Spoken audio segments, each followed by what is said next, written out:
ലാലേട്ടൻ നമ്മുടെ ചങ്കാണ്.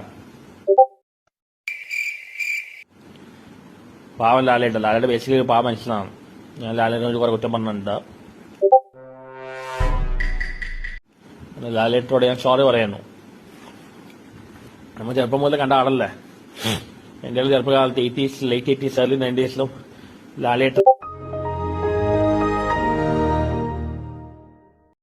ഗോൾഡൻ ടൈമായിരുന്നു. ഒരുപാട് PR വർക്കുകൾ നടക്കുന്നുണ്ട് ലാലേട്ടനെ ഡൗൺ ആക്കാൻ. നേര് ഭയങ്കര ഹിറ്റായിരുന്നില്ലേ. ലാലേട്ടൻ തിരിച്ചു വരും, ഞാൻ സംശയമില്ല.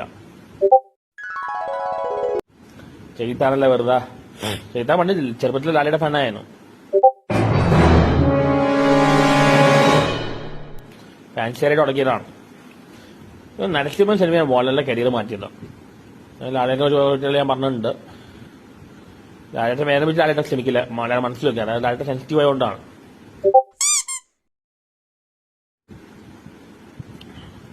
ലാലേട്ടൻ നല്ലൊരു ഫാദറാണ്. കാരണം പുള്ളിയുടെ മക്കൾക്ക് സ്വാതന്ത്ര്യം കൊടുക്കുന്നുണ്ട്. പുള്ളി ഇഷ്ടപ്പെട്ട ലൈഫാണ് പ്രണവ് ലീഡ് ചെയ്യുന്നത്. അതിന് സ്വാതന്ത്ര്യം കൊടുത്തിട്ടുണ്ട്. വൈഫിന് സ്വാതന്ത്ര്യം കൊടുത്തിട്ടുണ്ട്. ലാലേട്ടൻ ആരോട് അങ്ങനെ അസൂയൊന്നുമില്ല. ലാലേട്ടൻ തെറ്റി വരും.